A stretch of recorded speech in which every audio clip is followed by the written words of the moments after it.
नमस्कार दोस्तों, उम्मीद करते हैं कि आप लोग बहुत ही अच्छे होंगे। आप सभी को पता ही है कि बिहार बोर्ड के द्वारा जो 2024 में इंटरमीडिएट पास किए हुए हैं उन सभी के लिए एनएसपी जो सीएसएस स्कॉलरशिप होता है वो देने का जो लिस्ट है ना उसको जारी कर दिया गया है। अगर आपने अच्छे खासे नंबर से पास किया हुआ है तो कहीं ना कहीं उस लिस्ट में आपका नाम आया होगा। अब उस लिस्ट में जिनका नाम आया हुआ है ना उनको जो है एनएसपी पोर्टल के माध्यम से सेंट्रल सेक्टर स्कीम के तहत जो है फॉर्म को भरना है। इस वीडियो में आपको बताएंगे कैसे जो है फॉर्म को भरना है। हालांकि फॉर्म भरते समय जो है कुछ यहाँ पे आपको एरर भी देखने को मिल रहा है, उसकी रिगार्डिंग भी हमने जानकारी दिया हुआ है। तो प्लीज वीडियो शुरू से अंत तक लेकर जरूर देखिएगा और वीडियो थोड़ा सा अच्छा लगे तो प्लीज वीडियो को लाइक जरूर कर दीजिएगा, क्योंकि आपका एक लाइक मुझे बहुत ज्यादा मोटिवेट करता है। सबसे पहले आप अपने कंप्यूटर के ब्राउजर में easy2net.com सर्च करेंगे। फर्स्ट में जो वेबसाइट का लिंक मिलेगा उस पर क्लिक करके आपको ओपन कर लेना है। यहाँ पे देखेंगे सरकारी योजना में आपको जो है Bihar board NSP cutoff list के साथ जो है अप्लाई करने का यहाँ पे लिंक आपको देखने को मिलेगा। इसमें आपको बता दें कि 36,000 रुपये जो है स्कॉलरशिप आपको यहाँ पे देखने को मिलता है, जो कि 36 महीना में आपको मिलेगा अगर आप स्नातक में एडमिशन लेंगे तो। ठीक है, बाकी आपका जो ऑनलाइन फॉर्म है ना 31 अक्टूबर 2024 तक भरे जाएंगे, तो इससे पहले ही अपना फॉर्म को भर लेना है। ठीक है, बाकी आप नीचे आएंगे तो सबसे पहले तो लिस्ट में आपको नाम चेक कर लेना है। अगर आपने 2024 में इंटरमीडिएट पास किया हुआ है तो कहीं ना कहीं आपका जो है लिस्ट में नाम होगा तभी आप फॉर्म को भर पाएंगे। तो यहाँ पे जो भी बिहार बोर्ड के द्वारा एनएसपी सीएसएस कटअप लिस्ट जारी किया गया है उसका लिंक यहाँ पे हमने दिया हुआ है। इस पर क्लिक करेंगे तो बिहार बोर्ड का जो ऑफिशियल पोर्टल है यहाँ पे आएंगे। ठीक है, यहाँ पे देखेंगे तो आर्ट्स का अलग है, साइंस का अलग है, कॉमर्स का अलग है। ठीक है, सबका यहाँ पे डाउनलोड करके आपको चेक करना होगा एक एक करके, जैसे कि मैं यहाँ पे आपको डाउनलोड करके दिखा देता हूँ। ठीक है, तो इस तरह से डाउनलोड करेंगे तो आपके सामने जो लिस्ट है ना यहाँ पे खुल जाएगा। देखिए ये वाला जो है कॉमर्स का लिस्ट है। इसमें हम बात कर लेते हैं कि अगर जिनका 74.4% से अधिक है कॉमर्स में इंटरमीडिएट में, तो उनका जो है कहीं ना कहीं लिस्ट में नाम आया होगा। यहाँ पे कंप्यूटर में आप आकर डाउनलोड करके और जो भी अपना रोल कोड है, रोल नंबर है या फिर अपना जो भी नेम है उससे इसको वेरीफाई जरूर कर लीजिएगा। ठीक है, ये वाला देखेंगे तो आपका जो है आर्ट्स का रहने वाला है। तो नीचे आएंगे तो यहाँ पे देखेंगे लगभग जो है 62.2% के ऊपर अगर आपका नंबर होगा इंटरमीडिएट में तो कहीं ना कहीं आपका सिलेक्शन हो गया होगा। ठीक है, आप अपने रोल कोड, रोल नंबर से जरूर यहाँ पे चेक कर लीजिएगा नाम। उसके बाद यहाँ पे देखेंगे तो आपका जो है साइंस का रहने वाला है, तो साइंस का भी यहाँ पे PDF ही थोड़ा सा लेट कर रहा है, तो आप यहाँ जरूर इसको डाउनलोड करके चेक कर लीजिएगा। अगर आपका लिस्ट में नाम होगा तब आपको जो है फॉर्म को भरना है। चलिए बताते हैं फॉर्म को कैसे भरना है। तो फॉर्म को भरने के लिए देखेंगे तो यहीं पे हमने अप्लाई ऑनलाइन का जो है लिंक दिया हुआ है, इस पर आपको क्लिक कर देना है। अब जैसे ही क्लिक करेंगे तो आप जो है एनएसपी वाले पोर्टल पे आ जाएंगे जहाँ से इसका फॉर्म फिलअप किया जाता है। सबसे पहले डेट की रिगार्डिंग आपको हम कंफर्म करवा देते हैं। तो यहाँ पे स्कीम 1 एनएसपी पर आप क्लिक करेंगे। ठीक है, तो देखेंगे तो यहाँ पे हायर एजुकेशन में आपको देखने को मिलेगा सेंट्रल सेक्टर स्कीम। ठीक है, यानी कि CSS। तो देखेंगे तो इनका जो एप्लीकेशन है ना 31 अक्टूबर तक भरे जाएंगे, यानी कि इससे पहले जो है अपना फॉर्म जो है भर लेना है। ठीक है, ये एक कंफर्म मैंने यहाँ पे आपको कर दिया। अब यहाँ पे फिर से आपको क्लिक करना है अप्लाई ऑनलाइन पे, तो आपके सामने इस तरह से इंटरफेस यहाँ पे देखने को मिलेगा। यहाँ पे स्टूडेंट का सेक्शन है ना, इस पर आपको क्लिक करना है। अब यहाँ पे क्लिक करेंगे तो आपको जो है OTR करनी होती है। अगर आपने पूर्व में OTR कर लिया हुआ है तो आपको दोबारा OTR नहीं करना होता है। उसी OTR नंबर से जो भी स्कॉलरशिप के लिए अप्लाई करना चाहते हैं इजीली अप्लाई कर सकते हैं। लेकिन अभी तक आपने यहाँ पे OTR नहीं किया हुआ है तो OTR करना होता है। OTR का मतलब होता है वन टाइम रजिस्ट्रेशन, यानी कि इस पोर्टल पे किसी भी तरह का स्कॉलरशिप का बेनिफिट लेना चाहते हैं तो एक बार आपको रजिस्ट्रेशन करना होगा और उससे जो है लॉगिन करके मल्टीपल स्कॉलरशिप के लिए आप यहाँ पे अप्लाई कर सकते हैं। तो OTR कैसे करना है उसके लिए हमने वीडियो बनाया हुआ है, और जिन्होंने पूर्व में एनएसपी पोर्टल पे अपना रजिस्ट्रेशन किया था तो उनको अपना OTR नंबर कैसे जनरेट करना है उसके लिए भी हमने वीडियो बना दिया था। दोनों का लिंक आपको डिस्क्रिप्शन बॉक्स में देखने को मिल जाएगा, उसको देखकर सबसे पहले आपको OTR कर लेना है। ठीक है, OTR करने के बाद इसी सेक्शन में आपको आना है और अप्लाई फॉर स्कॉलरशिप के बटन पर क्लिक करके लॉगिन के बटन पर आपको क्लिक करना है।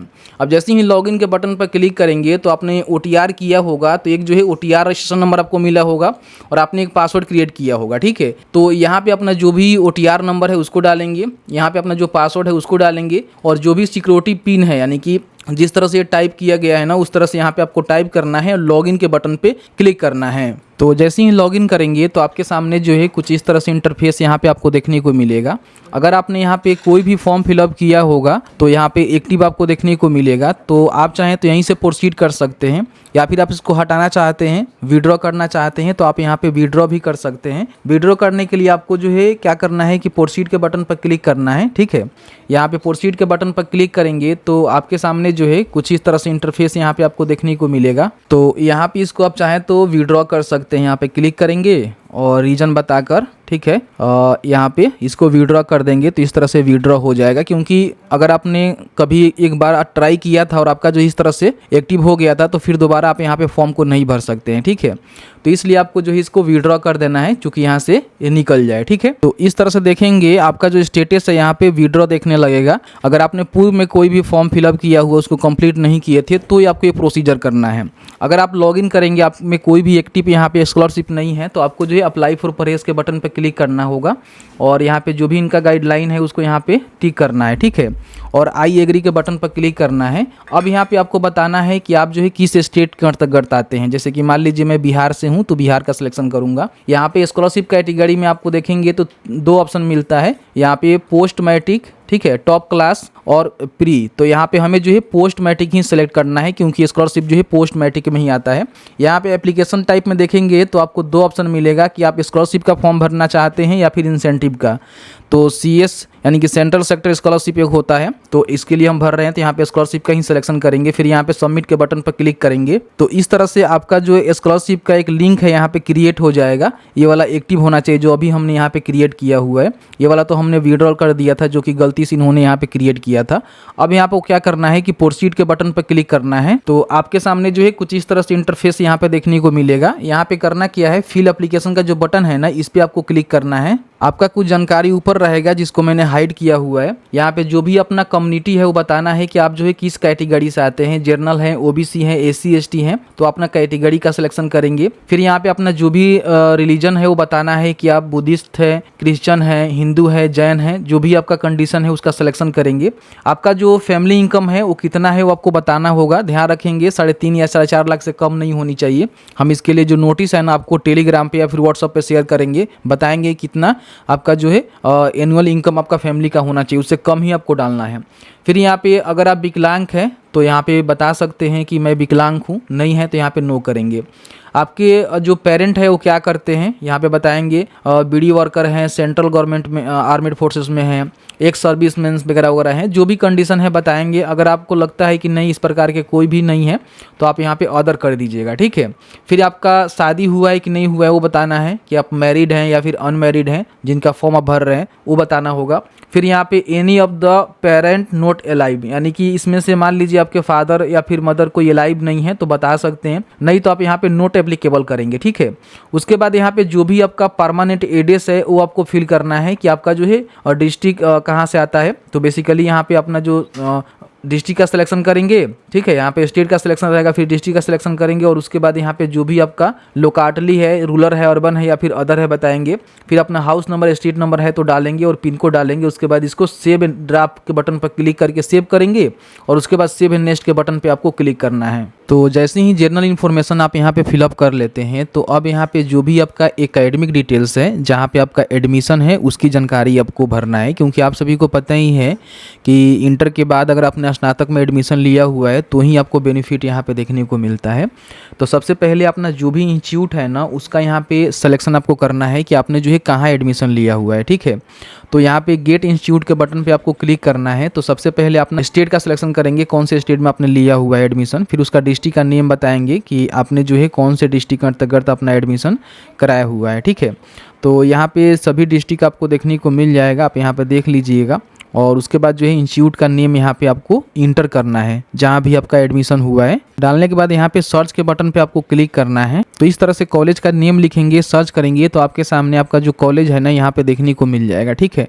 तो इसका यहाँ से सिलेक्शन करना है। सिलेक्शन करने के बाद यहाँ पे आपको यस करना है, ठीक है। तो इस तरह से आपका कॉलेज का जो नेम है ना यहाँ पे सेलेक्ट हो जाएगा। अब यहाँ पे प्रेजेंट क्लास और कोर्स का नाम आपको बताना है कि अभी जो है आप कौन सा कोर्स कर रहे हैं, ठीक है, जो कि आपने एडमिशन लिया हुआ है। तो यहाँ पे देख सकते हैं कि बैचलर ऑफ आर्ट्स है, बैचलर ऑफ आर्ट्स ऑनर्स है। तो इस तरह से आप देखेंगे और जो भी अपना बैचलर आप कर रहे हैं आर्ट्स से, साइंस से या फिर जो भी ऑनर्स से कर रहे हैं उसकी जानकारी यहाँ पे ज़रूर सेलेक्ट करेंगे। ठीक है, चलिए मैं सेलेक्ट कर लेता हूँ। अब यहाँ पे आप सभी को पता ही है कि आपका जो ग्रेजुएशन होता है 3 साल के होता है। तो अभी जो है कौन से ईयर में आप हैं, तो जैसे कि फर्स्ट ईयर में एडमिशन लिया हुआ है तो यहाँ पे फर्स्ट ईयर का ही सिलेक्शन हम करेंगे। फिर यहाँ पे प्रेजेंट क्लास स्टार्ट डेट, आपका जो प्रेजेंट क्लास है उसका स्टार्ट जो है कब से हुआ है, तो जब भी आपका एडमिशन हुआ होगा वही डेट आप यहाँ पे डाल दीजिएगा कि उसी डेट से हमारा स्टार्ट हुआ हो, या फिर आपको पता है तो क्लास की स्टार्टिंग डेट आप यहाँ पे बताएंगे। उसके बाद आपका जो भी एडमिशन रजिस्ट्रेशन या फिर इनरोलमेंट नंबर में से कोई एक नंबर है तो आपको यहाँ पे डालना होगा।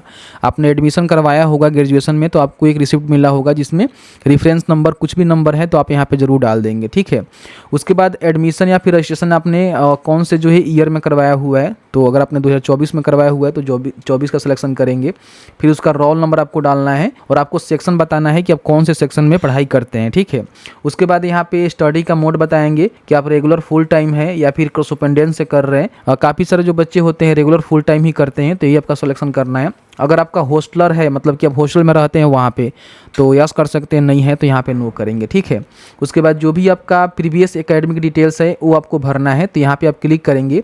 तो सबसे पहले तो देखेंगे यहाँ पे जो भी आपका प्रीवियस, यानी कि मान लीजिए आपने स्नातक में एडमिशन लिया हुआ है। ठीक है, तो प्रीवियस का मतलब ये हो गया कि आपने जो 12वीं पास किया हुआ है उसकी जानकारी यहाँ पे भरना है। तो बताएंगे कि आपने जो है 12वीं कौन से बोर्ड से पास किया हुआ है, तो यहाँ पे देखेंगे तो अलग अलग जो है बोर्ड का यहाँ पे नेम देखने को मिलेगा। तो आपको करना क्या है कि जो भी आपका बिहार बोर्ड है, जैसे कि आपने बिहार बोर्ड से किया होगा तो यहाँ पे सर्च करिएगा, आ जाएगा बिहार स्कूल एग्जामिनेशन बोर्ड। देखिए इस तरह से आपको देखने को मिल रहा है, इसका सिलेक्शन करना है। फिर आपने उसको कब पास किया था तो बता देंगे, 2024 में पास किया था। उसके बाद previous class course qualification level आप बताएंगे, जैसे कि यहाँ पे देखेंगे तो हमने जो है इंटरमीडिएट पास किया हुआ है तो इंटरमीडिएट की जानकारी हम यहाँ पे सेलेक्ट करेंगे। उसके बाद प्रीवियस क्लास में जो है आपका कितना परसेंटेज था, यानी कि इंटरमीडिएट में आप कितना परसेंट लेकर आए थे उसकी जानकारी यहाँ पे भरेंगे। ठीक है, तो इसको यहाँ पे भरना है।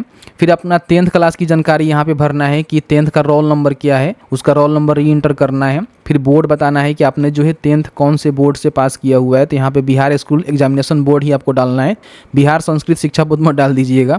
अगर आपका ये वाला बोर्ड है तो इसका सिलेक्शन करेंगे। फिर आपने कब पास किया है, तो आपने 2022 में आई थिंक पास किया होगा तो उसकी इन्फॉर्मेशन भरेंगे। फिर 10th क्लास का जो भी अपना डिटेल्स है उसको आपको भरना है कि कितना परसेंटेज आपने अंक प्राप्त किया हुआ है। उसके बाद 12वीं क्लास का जो है फिर से इन्फॉर्मेशन आपको भरना होगा कि उसका रोल नंबर क्या है, उस रोल नंबर को कंफर्म करेंगे। फिर यहाँ पे अपना जो भी बोर्ड या फिर मतलब बोर्ड का नाम है वो आपको बताना है कि आपने जो है कौन से बोर्ड से अपना इंटरमीडिएट पास किया हुआ है। ठीक है, तो बिहार स्कूल एग्जामिनेशन बोर्ड। फिर यहाँ पे आपने कब पास किया हुआ है तो आपको 24 ही देखने को मिलेगा। यहाँ पे 12वीं क्लास का जो मार्क्स है वो आपको यहाँ पे डाल देना है, कितने परसेंटेज आपने मार्क्स लेकर आया हुआ है। अगर आपने कोई कॉम्पिटिटिव एग्जाम क्वालिफाई किया हुआ है तो यहाँ पे बता सकते हैं, जैसे कि डीएलएड हो गया, एएनएमएस हो गया, स्टेट कॉम्पिटिटिव स्कॉलरशिप हो गया, ठीक है, स्टेट टैलेंट सर्च हो गया, एसएससी इंटर्न टेस्ट हो गया, तो आप बता सकते हैं। नहीं किए हैं तो आप इसको छोड़ भी सकते हैं, कोई दिक्कत नहीं है, लेकिन किए हैं तो उसका सिलेक्शन करके उसकी जानकारी यहाँ पे बता दीजिएगा। नहीं किए हैं तो आप इसको छोड़िएगा। अब इसको सेव एंड ड्राफ्ट करना है तो आपका जो है सेव हो जाएगा। फिर इसको next and save and next के बटन पे आपको क्लिक कर देना है। देखिए जैसे ही सेव एंड नेक्स्ट के बटन पर क्लिक करेंगे तो आपके सामने जो है इस तरह से इंटरफेस यहाँ पे देखने को मिलेगा। यहाँ पे आपको जो है कंटिन्यू के बटन पर क्लिक करना है। ठीक है, थोड़ा सा आपको वेट करना है। तो यहाँ पे देखेंगे अगर आपके सामने जो है इस तरह से एरर यहाँ पे देखने को मिल रहा है कि you are not eligible for any scheme right now, तो यहाँ पे जो है एक आप चीज़ करेंगे तो ये स्कीम यहाँ पे अवेलेबल हो जाएगा। उसके लिए आपको करना क्या है कि सबसे पहले जो है आपको यहाँ पे बैक आना है। ठीक है, प्रीवियस यहाँ पे नहीं, बैक नहीं आना है। यहीं पे जो क्लास 12वीं का डिटेल्स है ना, इसमें आपको करेक्शन करने की आवश्यकता है। यहाँ पे देखेंगे तो हमने जो रोल नंबर डाला हुआ है ना, तो केवल यहाँ पे रोल नंबर डाला हुआ है, लेकिन ऐसा नहीं करना है। आपको जो है रोल कोड के साथ जो है रोल नंबर डालना है। जैसे कि मान लीजिए अगर आपका रोल कोड है 93,006, तो इसमें आपको बीच में हाइफन लगाकर इस तरह से पहले अपना रोल कोड लिखेंगे और उसके बाद जो है रोल नंबर लिखेंगे। ठीक है, तो इस तरह से दोनों जगह आपको लिखना होगा, तब जाकर जो है स्कीम का जो डिटेल्स है वो शो करेगा। तो सबसे पहले यहाँ पे हम जानकारी को भरते हैं, बस यही आपको अपडेट करना है, ज़्यादा कुछ नहीं करना है। तो इसको यहाँ पे अपडेट करिएगा, फिर इसको सेव एंड ड्राफ्ट करिएगा सेव एंड नेक्स्ट के बटन पे आपको क्लिक करना है। तो इस तरह से हमने जो है जानकारी को डाल दिया हुआ है, देखेंगे तो यहाँ पे जो हमारा डेटा है इस तरह से सेव हो जाएगा। ठीक है, अब यहाँ पे सेव एंड नेक्स्ट के बटन पे आपको क्लिक करना है और थोड़ा सा वेट करना है। ठीक है, यहाँ पे हम फिर से क्लिक कर लेते हैं, सेव एंड नेक्स्ट के बटन पर क्लिक करेंगे, एक बार ही क्लिक करना है, उसके बाद यहाँ पे कंटिन्यू के बटन पर क्लिक करेंगे। तो थोड़ा सा आपको वेट करना है, देखिए यहाँ पे रिफ्रेश कर रहा है। इस तरह से देखेंगे तो आपका जो स्कीम का जानकारी है यहाँ पे आ जाएगा। ठीक है, तो वही ट्रिक है, अगर उसको आप सही से नहीं डालेंगे रोल कोड के साथ हाइफन लगाकर अपना रोल नंबर, तो ये जानकारी आपको शो नहीं करेगा। ये छोटा सा प्रॉब्लम था जिसको मैंने आपको सॉर्ट आउट कर दिया। इस तरह से प्रॉब्लम आ रहा है तो इस तरह से आप अपना सॉर्ट आउट कर सकते हैं।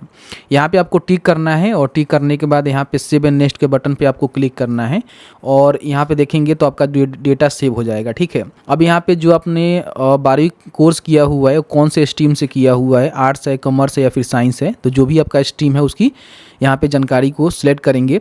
सेव एंड नेक्स्ट के बटन पे आपको क्लिक करना है। ठीक है, फिर यहाँ पे ओके के बटन पर क्लिक करेंगे। तो देखिए मैंने दोबारा जो है लॉगिन किया और यहाँ पे आप देखेंगे तो स्कीम भी यहाँ पे अवेलेबल दिखा रहा है और स्पेसिफिक जो डिटेल्स है वो भी यहाँ पे शो कर दिया।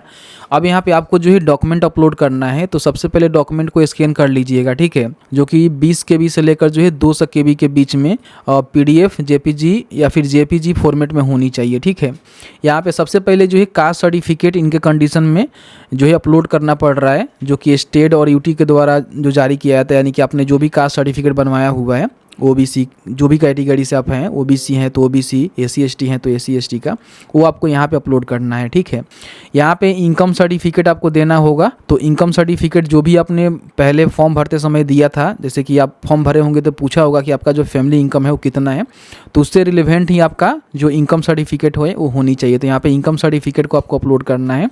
फिर यहाँ पे जो 12वीं क्लास का मार्कशीट है वो आपको यहाँ पे अपलोड करना है। ठीक है, और यहाँ पे देखेंगे bonafide certificate to be issue by registrar dean principal of the college institute university, यानी कि यहाँ पे जो है एक बोनाफाइड सर्टिफिकेट भी आपको अपलोड करना पड़ रहा है, जो कि इन्होंने बताया हुआ है कि जो भी आपके स्कूल के प्रिंसिपल है, डीन है, रजिस्ट्रार हैं, ठीक है, या फिर कॉलेज के जो भी इंस्टीट्यूट का अथॉरिटी है उनके द्वारा एक बोनाफाइड बनाया जाएगा, तो वो बोनाफाइड सर्टिफिकेट यहाँ पे आपको अपलोड करना होगा। तो सभी डॉक्यूमेंट को आपको अपलोड करना है और इसको यहाँ पे सेव करेंगे और लास्ट में आपको जो है फॉर्म को फाइनल सबमिट करना होगा, तो आपका जो प्रिंट आउट है यहाँ से निकल जाएगा। ठीक है, तो इस तरह से जो है फॉर्म को भरना है और फाइनल सबमिट करने के बाद क्या होगा कि आपका जानकारी जो है आपके इंस्टीट्यूट में भेजा जाएगा, फिर आपको हार्ड कॉपी लेकर वहाँ पे जमा करना होगा, उसके बाद सत्यापन होगा, उसके बाद आगे का जो प्रोसेस है वो किया जाएगा, फिर आपको जो भी स्कॉलरशिप की राशि है समय समय पर आपके खाते में ट्रांसफ़र कर दी जाएगी।